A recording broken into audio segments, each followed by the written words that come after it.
با سلام.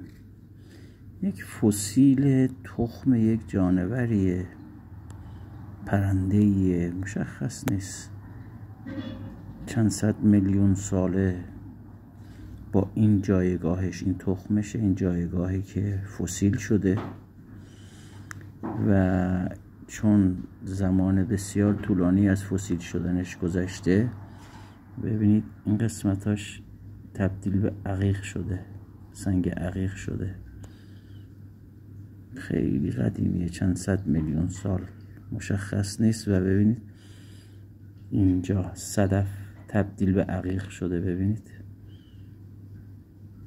صدف تبدیل به عقیق شده، اینجا صدف ها تبدیل به عقیق شدن، چند صد میلیون سال، مشخص نیست. و تخمه حیوانیه که فسیل شده و نادره، خیلی نادره، خیلی نادره.